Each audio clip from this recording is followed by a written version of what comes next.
Le soleil annonçait une nouvelle journée. Nous étions le 17 janvier 1942. Depuis maintenant un mois, les forces japonaises, menées par le général Yamashita, déferlaient dans la péninsule malaisienne, bousculant sans cesse les forces britanniques. Rien ne semblait les arrêter. Bientôt, les Japonais seraient en vue de Singapour.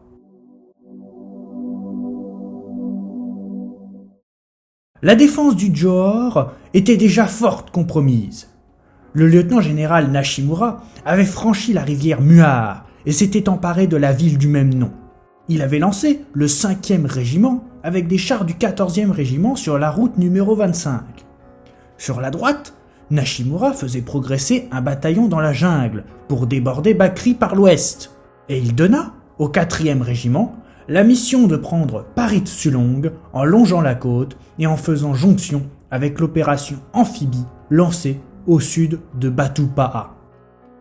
Le premier choc eut lieu à 6h45. Les chars, qui pensaient avoir affaire à une armée en déroute, avancèrent trop rapidement. Accueillis par des canons, 9 blindés seront détruits avant que l'infanterie n'engage le combat. Cette fois, aucune déroute. Les Jats et les Australiens résistaient avec acharnement. Ils lancèrent même des petites contre-attaques avec des Bren carriers. La situation était devenue si inquiétante que Nishimura ordonna au bataillon à l'ouest de se rabattre sur Bakri. La manœuvre s'exécutant, les Japonais tombèrent sur le 219e bataillon australien. Dans un premier temps, les Japonais furent mis en échec devant la résistance australienne. Mais grâce à l'arrivée des renforts du 4e régiment, enfin, les forces du Commonwealth purent être repoussées. La situation se maintenut du 18 au 19 janvier, jusqu'à ce que le bataillon du capitaine Seno parvienne au sud de Bakri pour rétablir des bouchons sur la route numéro 25. Couvert sur sa gauche par ce bataillon, le 4e régiment avança le long de la route pour rencontrer la première unité réellement britannique. Particulièrement bien positionné sur une crête, le 6e bataillon Norfolk résista une dizaine d'heures en infligeant des pertes importantes aux assaillants. Mais cela ne suffit pas, et ils se firent éjecter de la colline. Plus au nord, à Bakri, les éléments de la 45e brigade étaient virtuellement encerclés. Pour sauver ce qui pouvait l'être, le 20 janvier, les forces du Commonwealth reçurent l'autorisation de se replier. Tous les véhicules disponibles furent réunis pour y recueillir les 1200 hommes encore valides. Personne ne savait que la route était coupée par les Japonais. La colonne se replia d'abord sans encombre avant de tomber sur les bouchons nippons. Arrêté à l'avant et attaqué par ses arrières, le brigadier Herbert Cecil Duncan lança une charge à la baïonnette pour repousser les Japonais à l'arrière-garde, pendant qu'à l'avant, le lieutenant-colonel Anderson mena l'assaut des bouchons nippons. Liquidant le premier point d'appui, les Japonais ne purent contenir l'avance de la colonne. Le lendemain, la colonne fut stoppée par un mitrailleuse du 4e régiment positionné sur une hauteur. L'arrière-garde immobilisée subit alors l'attaque du 5e régiment. Puis, venue l'aviation nippone qui mitrailla les camions. Pris dans la tourmente, le lieutenant-colonel Anderson appela la RAF pendant que les canons de 40 mm faisaient feu de tout bois pour repousser les assaillants. Les pertes commencèrent à être sévères des deux côtés quand, de Yongpang, le 6e bataillon Norfolk avec le 316e Jat lancèrent une attaque pour détourner l'attention des Japonais. Les forces du 4e régiment subirent des pertes, mais ne cédèrent pas. Devant les résistances des uns et des autres, l'enlisement fut général à la nuit tombée. La situation bloquée sur la route 24, pour contourner le dispositif britannique, un détachement du 4e régiment avait pris la mer pour débarquer au sud de Batu Paha. À l'approche de la côte, les Japonais essuyèrent de lourdes pertes. Le détroit de Malacca était devenu un véritable enfer. À peine débarqués, ils furent fauchés sur la plage. Jamais les Japonais ne prendront la ville de Batu Paha par la mer. Le 22 janvier 1942 commença par l'intervention de la RAF, qui largua des containers de ravitaillement tout en bombardant les positions japonaises. Le résultat fut médiocre et ne permit pas à la colonne de se dégager. Dépossédé de moyens d'action, le lieutenant-colonel Charles Anderson reçut un message du général Bennett. « Désolé, suis incapable d'aider après votre effort héroïque. Bonne chance. » Après que la brigade ait tiré ses dernières cartouches, Anderson ordonna que les canons et les véhicules soient sabotés. Couverts par la diversion du 6e bataillon Norfolk et du 316e Jat, 900 hommes de la colonne s'enfuirent dans la jungle pour rejoindre Yongpen en traversant la Sungay Singpang Kiri. La 45e brigade anéantie, la garde impériale passa le pont de Paritsulong pour poursuivre sa progression vers Yangping. Les soldats nippons allaient d'abord être surpris par le 2e bataillon des Loyals, avant de s'emparer des points d'appui les uns après les autres. Mais matraqués par l'artillerie britannique, les Japonais allaient abandonner leur projet pour se réorganiser et porter leur assaut sur Batu Paong. La côte ouest percée, le centre n'était pas en reste. Depuis la prise de Jema, la 5e division avait continué sa progression. C'était au rythme des cyclismes que l'avance se poursuivait sur la route numéro 1 reliant Jema à Yongping. La première défense sera exercée par la 27e brigade australienne à Kluang, à 60 km au sud de l'Abysse, une ville reliée à Mersling sur la côte du golfe de Thaïlande. Arrivant le 25 janvier, le 11e régiment de la 5e division prit la ville dans une manœuvre en tenaille couplée à une charge frontale. Repoussant les Australiens sans les disloquer, la 27e brigade continua à monter des embuscades pendant que la West Force de Bennett accéléra son repli. En parallèle de ces opérations, des renforts prélevés sur la 18e division devaient renforcer les forces de la côte Est. Mais repérés dans le golfe de Thaïlande, la Royal Navy et la RAF allaient pouvoir porter leur dernier coup. Débarquant à Ando, dans l'après-midi du 26 décembre, c'est 12 biplans torpilleurs et 9 bombardiers bimoteurs Hudson qui partirent à leur rencontre. Engageant le combat, à 15h, les biplans, gênés par la chasse japonaise, larguèrent leurs torpilles trop loin des navires. Après avoir perdu 5 appareils, les Hudson bombardèrent les troupes débarquées sous le feu de la DCA du croiseur Sunday. La deuxième vague arriva à 17h30, avec seulement des torpilleurs. Pris à partie par des zéros, 7 biplans furent abattus avant l'intervention des Hurricanes. Sans résultat majeur, le raid sera interrompu, laissant la Royal Navy prendre le relais. Le HMS Tunnett et Vampire prirent la mer dans l'après-midi pour se diriger vers Ando. Sur le chemin, les deux navires tombèrent sur 2 bâtiments japonais, le Shirayuki et le Yugiri. Engageant le combat avec des torpilles, les 2 navires britanniques se replièrent vers le sud, pris en chasse par les 2 destroyers japonais. Vers 3h35, le Tunnett reçut un obus sur son moteur. Le bâtiment immobilisé, le Vampire préféra fuir, laissant le Tunnett être coulé. La dernière action de la Royal Navy en Malaisie ne fut donc pas glorieuse. Le Vampire partira dans les Indes néerlandaises pour continuer la guerre. Des 2 côtés de la péninsule, les forces britanniques refluaient vers Singapour. Après avoir perdu Batu Paha, il n'y avait plus aucun obstacle pour espérer arrêter les Japonais. Seule l'île de Singapour pouvait permettre aux forces britanniques de résister. S'emparer de l'île de Singapour était un véritable défi. Mesurant 43 km sur 22, la ville et le port étaient situés au sud-est. À l'urbanisation importante et à la jungle prononcée, les combats pour s'emparer de l'île laissaient prévoir une bataille longue et difficile. Le franchissement du détroit serait déjà un défi, surtout que la marine n'était pas disposée à appuyer l'assaut. Il se trouvait des adversaires de Yamashita, dans le cabinet de la marine du Premier ministre Tojo. Et il n'espérait qu'un échec de ce dernier pour le déchoir. Mais le général ne leur laissa pas le temps de rêver. Dès le 31 janvier, il avait établi son plan.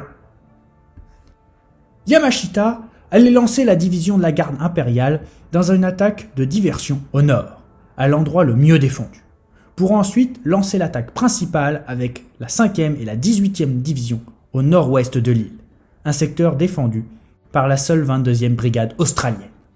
30 000 Japonais allaient bientôt affronter 85 000 hommes du Commonwealth. En attendant de regrouper assez d'embarcations pour permettre la traversée du détroit, l'île de Singapour était en permanence bombardée par l'aviation nippone, pendant que quelques raids, exécutés par chacun des belligérants, essayaient de repérer les positions adverses. Enfin, le 8 février 1942, 400 pièces d'artillerie japonaise firent pleuvoir le feu et l'acier sur la côte nord-ouest de l'île de Singapour, martyrisant les positions toute la journée.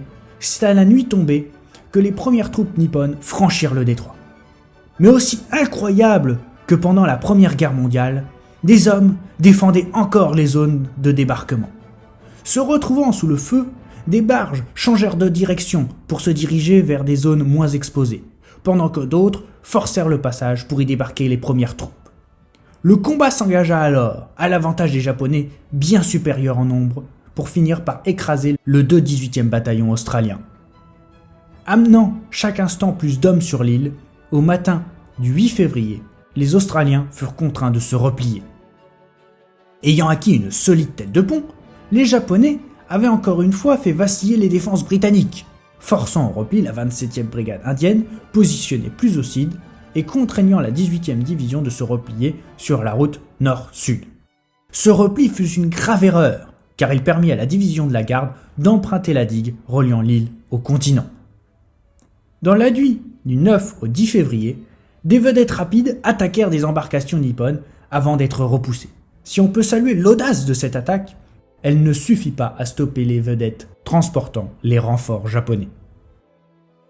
La nuit suivante, celle du 10 au 11 février, les forces nippones allaient s'attaquer à la colline Bukit-Timah, défendue par le 2e régiment Argyll and Sutherland Highlanders de la 53e brigade anglaise. Soutenus par l'artillerie, plusieurs sections vont progresser sur les pentes pour ensuite s'infiltrer jusqu'au bâtiment. Livrant de très violents combats, c'est après avoir subi de lourdes pertes que les Japonais s'emparèrent de la colline. Alors que les accrochages s'étendaient le long de la ligne de front, la 27e brigade australienne lança une contre-attaque autour de Bukit Panjang. Isolant d'abord plusieurs points d'appui nippons, les Australiens furent pourtant contraints de se replier devant la résistance de la division de la garde et devant l'intervention des chars. Contrôlant le centre de l'île, les Japonais avaient la main libre pour agir. Avec la division de la garde, les Japonais contourneront l'embouchure de la Sangay Sopok. Après ce nouveau succès, Yamashita voyait pourtant les problèmes de logistique s'accumuler. Son armée consommait énormément de munitions et les combats urbains étaient extrêmement sanglants. Pour essayer de réduire les dégâts, le 11 février, l'état-major nippon établit le contact radio avec Percival afin de l'inciter à la reddition. Le 12 février, au vu de la situation, Percival joua sa dernière carte. Il ordonna le repli général sur la ville de Singapour pour favoriser le combat urbain. Londres avait demandé à Percival de tenir jusqu'au bout pour infliger le plus de pertes aux Japonais.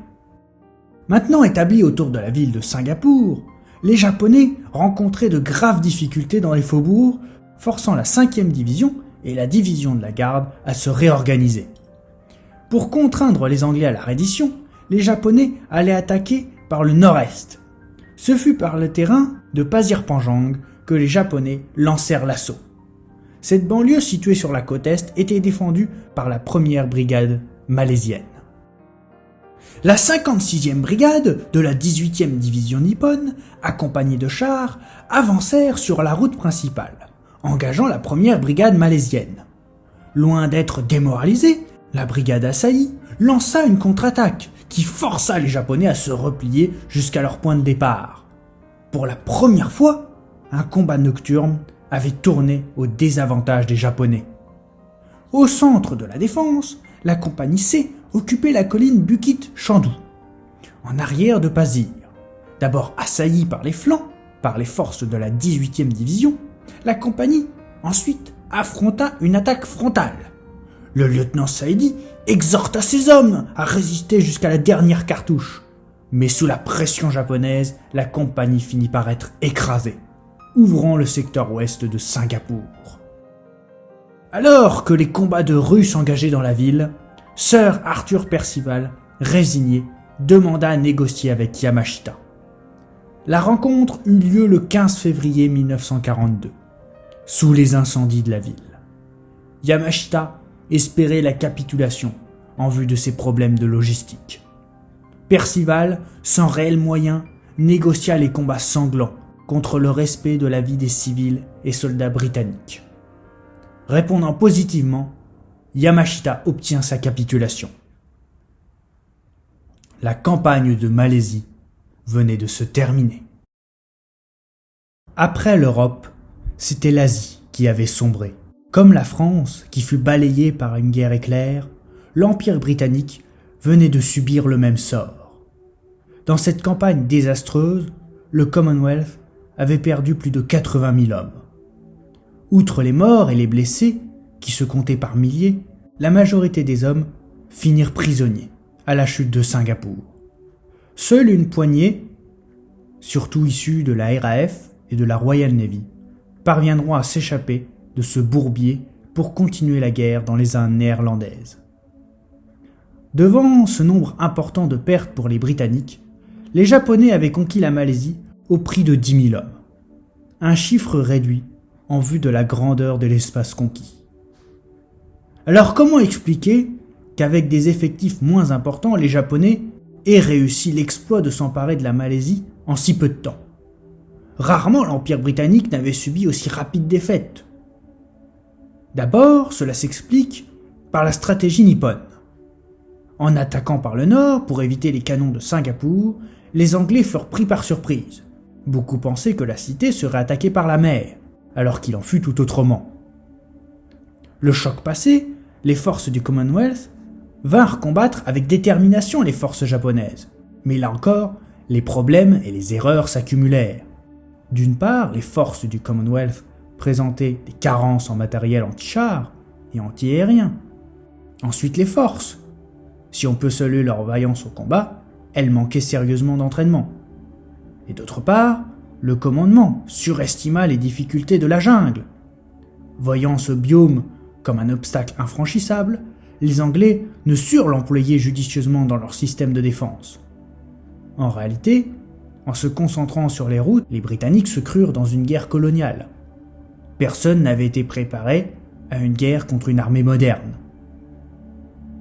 Outre les mauvais calculs du commandement britannique, la victoire fut permise par la bonne qualité des Japonais. Bien équipés et bien commandés, malgré l'inexpérience de la division de la garde, les Japonais surpassèrent largement leurs adversaires dans les manœuvres sur le terrain. Si la victoire japonaise est indéniable, on peut néanmoins accuser les rivalités internes au Japon de ne pas avoir réglé le sort de Singapour plus tôt.